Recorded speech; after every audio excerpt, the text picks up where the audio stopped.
Today, we're sampling the Microfreak into the OP-1. Freebie. Hey, how's it going, everybody? Welcome to Freebeat, where I post new music-related content every single day, so if that sounds good to you, hit that subscribe button, ring that notification bell, and be sure to check out my upcoming album, OP-1. It's releasing on Saturday, October 30th at 7 p.m. Pacific Standard Time via a free live stream debut party right here on the channel. Hope to see you there. Let's get started. So I do love my OP-1, and for the past month and a half, I've been making an album with my OP-1, and actually with that album, I've mainly been using the stock synthesizer presets and drum samples.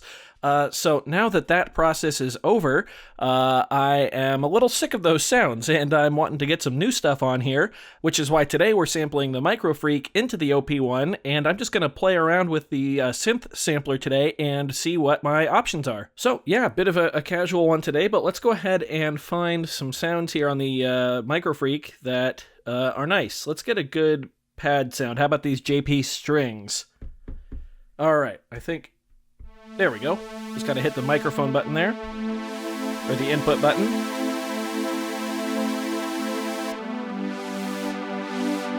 Controlling that filter cutoff with the keyboard.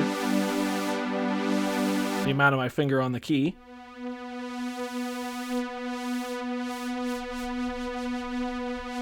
Awesome. Love the Microfreak. Okay, so to sample into synth mode, I think I go into synth mode, and I think if I pull up like a blank slot on the preset, I think I can go to sampler. Yeah, I watched a brief video on this. I haven't really done it yet. So yeah, then if I hit input, okay, cool. So now I just have to hold down a key on the OP-1 to sample what's playing on the Microfreak. So I'm just going to go ahead and play a C on the Microfreak and hold a C on the OP-1.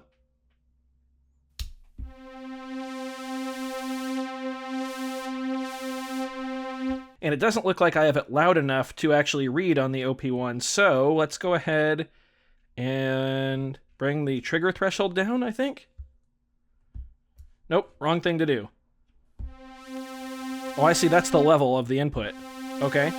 So then what do you bet shift and trigger is...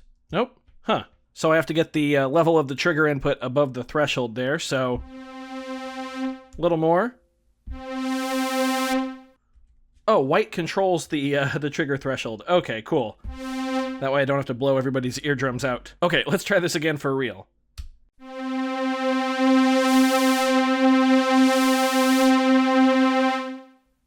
Cool.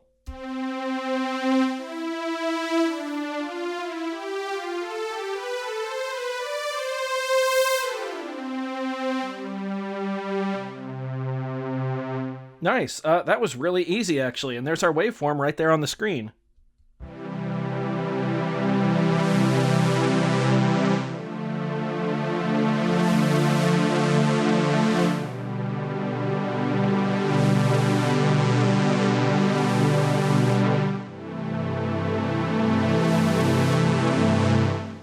Awesome. I am actually quite thrilled at how easy that was. Now, I know there's going to be some of you out there that just heard me say I made an entire album with the OP-1 without really sampling, and that's true. I just kind of wanted to get a feel for how the OP-1 itself works first, before I started sampling. But yeah, here we are. Okay, so now I think the blue knob here, yeah, so the knobs are going to control the Wavepoints. So if I start way up here, then we just skip that soft kind of roll in. Green and white, I believe, are the loop points, which are kind of the sustain. So when I hold down the key, that's where it's going to loop until I reset a key, or until I release the key, I mean. Yeah, you can hear that looping now. We can adjust the green knob here to change that value. Maybe get it smoother.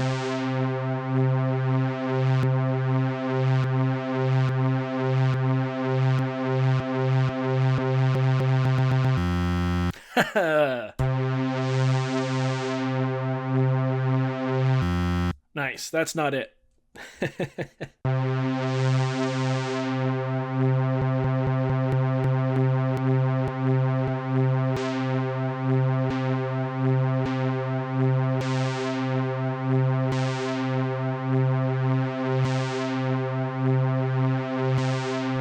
It's kind of fun.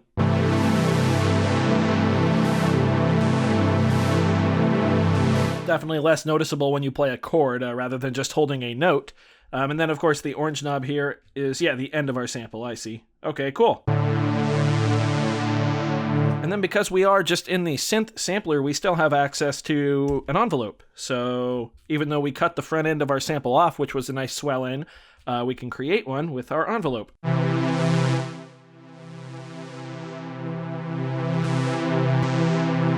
You can hear that repeat point. In fact, I think I can just go in and get rid of that, really.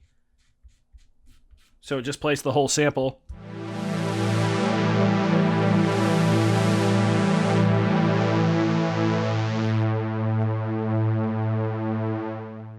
Yeah, cool. I'm probably not going to be holding it down that long if I ever use this, but if I do, I can always adjust it. This is all adjustable now, which is really cool.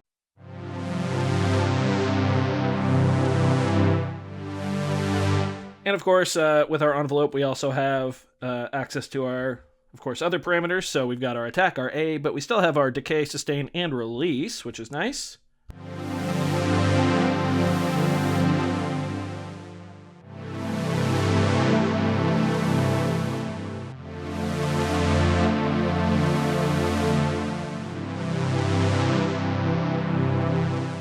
Beautiful. That's really cool.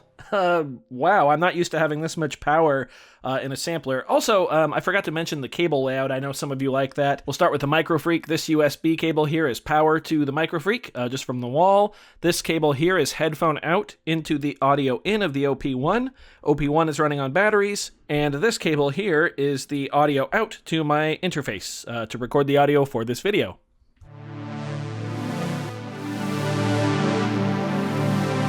Yeah, super lush. Really dig that. Now, of course, we also get access to the effects section, so let's go take a look at that. We'll start with the spring reverb. Not a big fan of it, as I discussed in one of my videos last week, I believe.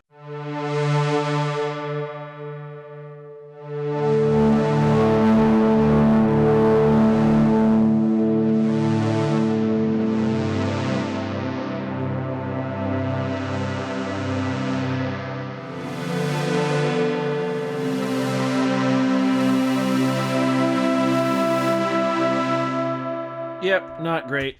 Let's go ahead and pick a different effect here. I believe punch is like the filter.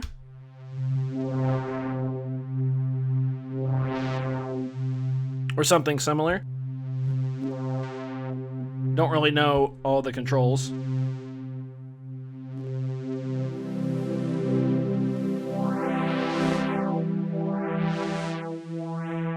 So we also get an LFO on each of our samples. So let's go into that and let's actually use it to control the frequency of the punch effect here, the filter. So we want to go to, I believe, the value LFO.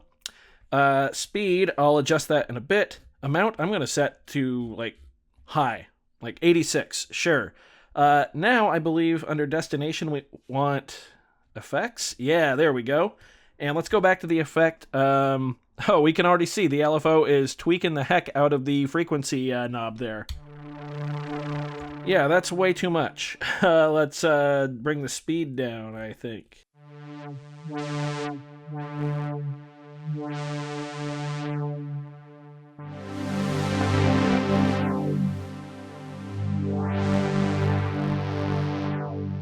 Yeah, I don't know if you can see it on camera, but the little frequency knob is moving back and forth there. Very cool. Let's change the depth of this, which is under amount.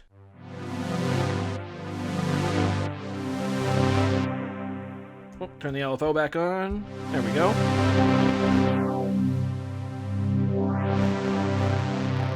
Yeah, that's pretty neat. We do have some other sources for our modulation here, I believe. Speed, or maybe not on this LFO. I don't know. I'm still learning the LFO section. I believe it's element that, I believe it's element that gives us other options for source. Yeah, so we can use the microphone, the envelope. I don't know what the M is, the gyro. Let's actually set this to effects here. Increase our amount. And now if we use the gyro built into the OP-1,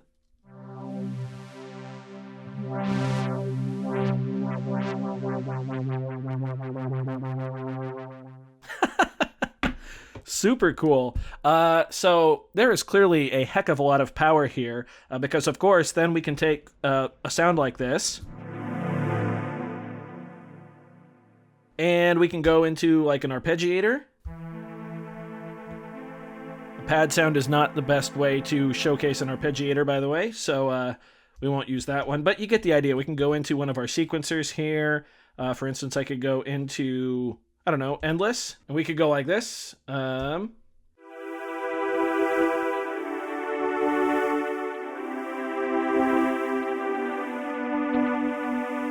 we go. Now let's listen to this. Bring the tempo down.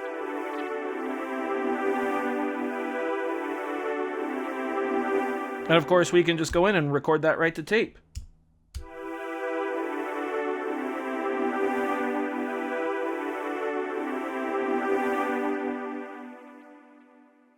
Lift that, loop it, and then we go into drum mode, and yeah, let's throw something down over that really quick. We'll go into finger sequencer, why not here? Cool. Back to the tape, here we go.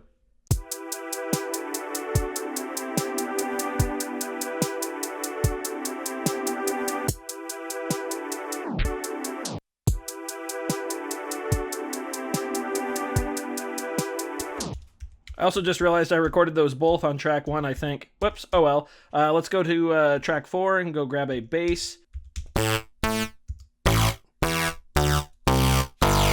That'll work, why not? Go back to tape, turn it down. And I'm just going to record this in live time.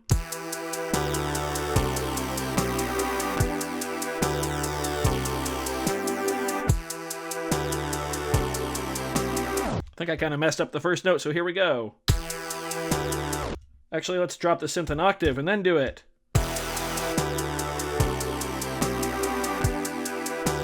There you go.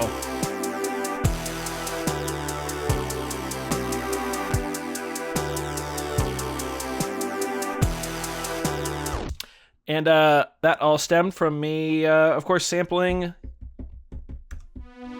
There we go. The JP strings from the Microfreak into the OP-1. So yeah, that was a lot of fun, and I definitely understand the power and the ease of which I was able to sample that on the OP-1. I think I can save that preset just by holding button number 8 now, or save that synth as a preset. Yeah, and then if I go in, yep, it's under snapshots, which apparently I already did on accident. Oh well. Cool. So yeah, sampling the Microfreak into the OP-1, that was a lot of fun. I can't wait to start working on some more tracks with the OP-1. I hope you're excited for those. I hope you're excited for the album that's going to drop a couple Saturdays from now, the 30th of October here. If you enjoyed this video, be sure to leave a like on it. If not, you can always leave a dislike. That's okay too. Doesn't hurt my feelings, just makes me try that much harder next time. Either way, be sure to hit that subscribe button, ring that notification bell. Thank you so very much for being here. Thanks for watching. We'll see you next time. Bye.